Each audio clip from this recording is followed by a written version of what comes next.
राष्ट्रपति चुनाव में डोनाल्ड ट्रंप की जीत तय होने के बाद भारतीय प्रधानमंत्री नरेंद्र मोदी ने ट्रंप को बधाई दी है। नरेंद्र मोदी ने सोशल मीडिया पर साझा एक पोस्ट में लिखा कि मेरे दोस्त डोनाल्ड ट्रंप को ऐतिहासिक चुनावी जीत पर हार्दिक बधाई। जैसा कि आप अपने पिछले कार्यकाल की सफलताओं को आगे बढ़ा रहे हैं, मैं भारत अमेरिका संबंधों और रणनीतिक साझेदारी को और मजबूत करने के लिए हमारे सहयोग की आशा करता हूं। आइए हम सब मिलकर अपने लोगों की बेहतरी के लिए काम करें और वैश्विक शांति, स्थिरता और समृद्धि को बढ़ावा दें। अमेरिकी राष्ट्रपति चुनाव में जीत के करीब पहुंचने के बाद डोनाल्ड ट्रंप ने रिपब्लिकन पार्टी के समर्थकों को संबोधित किया। उन्होंने इस दौरान अपने परिवार का शुक्रिया अदा किया, साथ ही चुनाव में उनके लिए काम करने वालों की मेहनत का भी जिक्र किया। इस बीच उन्होंने अरबपति कारोबारी एलॉन मस्क का भी जिक्र किया। ट्रंप ने कहा कि वे एलॉन मस्क से प्यार करते हैं और उनके समर्थन के लिए आभार जताते हैं। ट्रंप ने एलॉन मस्क की संचार व्यवस्था स्टारलिंक का जिक्र किया और नॉर्थ कैरोलाइन में बाढ़ प्रभावितों की मदद से जुड़ा किस्सा सुनाया। ट्रंप ने कहा कि एलॉन मस्क की वजह से ही नॉर्थ कैरोलाइन में रिपब्लिकन पार्टी को जीत मिली। अमेरिकी राष्ट्रपति चुनाव में जबरदस्त बढ़त बनाने के बाद रिपब्लिकन पार्टी के उम्मीदवार डोनाल्ड ट्रंप ने समर्थकों को संबोधित किया।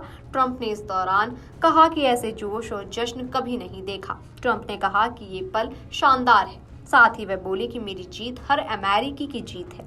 हम अमेरिका को फिर से महान बनाएंगे। सभी स्विंग स्टेट भी हमारे साथ रहे। अब मेरा हर पल अमेरिका के लिए रहेगा। हम मिलकर अमेरिका के भविष्य के लिए काम करेंगे। ये जीत ऐतिहासिक और अविश्वसनीय रही। अमेरिका ने मुझे अभूतपूर्व जनादेश दिया। साथ ही आपको बता दें कि डोनाल्ड ट्रंप ने स्विंग स्टेट्स को डेमोक्रेटिक पार्टी की पकड़ से दूर रखा है। वे नॉर्थ कैरोलाइन, जॉर्जिया के बाद अब पेंसिल्वेनिया से भी जबरदस्त जीत हासिल कर चुके हैं। पेंसिल्वेनिया की जीत मिलते ही उन्हें राज्य के सभी 19 इलेक्टोरल कॉलेज वोट मिल गए थे। इसी के साथ ही उनके इलेक्टोरल कॉलेज वोट का आंकड़ा 267 पर आ गया, जो कि बहुमत के 270 के आंकड़े से महज 4 कम है। अमेरिकी राष्ट्रपति के तौर पर अपने पहले कार्यकाल से ही डोनाल्ड ट्रंप अमेरिकी फर्स्ट नीति के मजबूत पक्षधर रहे हैं। उन्होंने अवैध अप्रवास का कड़ा विरोध जताया। 2016 में भी उनके अभियान में इस बात पर जोर दिया गया था कि विदेशी लोग अमेरिकियों से नौकरियां छीन रहे हैं। अपने राष्ट्रपति पद के दौरान ट्रंप ने मैक्सिकन सीमा की दीवार का निर्माण शुरू किया। बिना दस्तावेज वाले अप्रवासियों के निर्वासन में तेजी लड़ाई और कानूनी अप्रवास के लिए सख्त नियम लागू किए, जिससे बाहरी लोगों के लिए देश में प्रवेश करना कठिन हो गया।